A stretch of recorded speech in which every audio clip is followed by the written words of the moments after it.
ثم جعلناك على شريعة من الأمر فاتبعها ولا تتبع أهواء الذين لا يعلمون. Apakah orang yang sudah meninggal bisa melihat keluarganya di dunia? Saya pernah mendengar orang yang sudah meninggal bisa melihat lagi keluarganya di dunia. Terima kasih. Pembahasan ini adalah pembahasan yang sudah pernah kita bahas, tapi tidak ada masalah untuk saya ulangi kembali. Allah Subhanahu wa taala menyebutkan sebuah ayat di dalam Al-Qur'anul Karim. Rabbirji'uni la'ali a'malu salihan fima tarak. Kalla innaha kalimatun huwa qailuha wa min wara'im barzakhun ila yaumi yub'atsun. Ya Rabbku, kembalikanlah aku ke dunia supaya aku bisa mengamalkan apa yang telah aku tinggalkan. Kata Allah apa? Kalla, sekali-kali kamu tidak akan dikembalikan ke dunia. Itu hanya sekedar omongan kalian saja. Dan di balik ini kata Allah akan ada hari kebangkitan.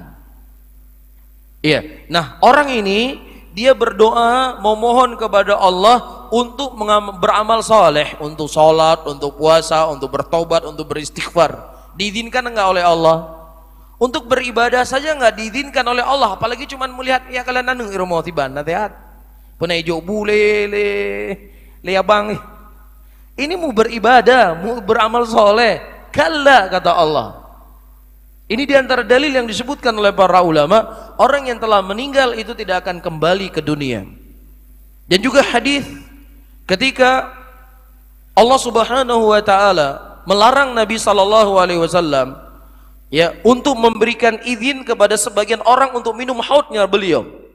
Kemudian Rasulullah berkata, ummati ummati, umatku ya Allah, umatku ya Allah. Kemudian kata Allah Subhanahu wa taala dalam hadis tersebut, innaka la tadri ma ahdatsu ba'dak.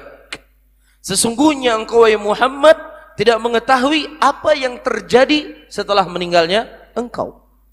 Kalau seandainya ada orang yang hidup, tentunya Nabi SAW adalah orang yang paling berhak untuk apa? Untuk hadir di tengah-tengah umatnya. Kan begitu? Jadi kalau ada orang mengaku Rasulullah SAW hadir ketika kita memperingati acara maulid, hadir di majelis kita, bahkan dia dengan dramanya dia berdiri, kemudian matanya seakan-akan melihat datangnya Nabi Muhammad SAW. Demikianlah orang-orang yang minim dengan dalil. Ya, hanya cerita khurafat yang dia sebarkan di tengah umat Islam. Karena itu yang dia punya.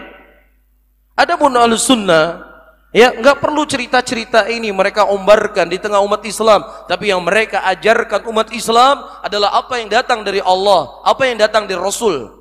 Ya, Nabi kita Nabi Muhammad sallallahu alaihi wasallam, hadisnya begitu jelas, innaka la tadri ma ahdatsu ba'dak. Sesungguhnya engkau tidak mengetahui apa yang terjadi setelah meninggalnya engkau.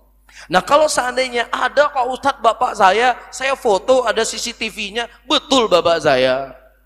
Ya, maka tentunya ayat Al-Quran itu lebih dikedepankan daripada ucapan kamu.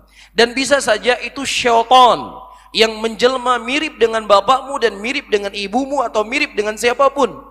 Disebutkan dalam sebuah hadis, di antara kelebihan yang Allah berikan kepada Dajjal, yang dengannya Dajjal akan menyesatkan kebanyakan manusia di muka bumi ini, dia bisa menyerupai seseorang yang mirip dengan ibu dan bapaknya.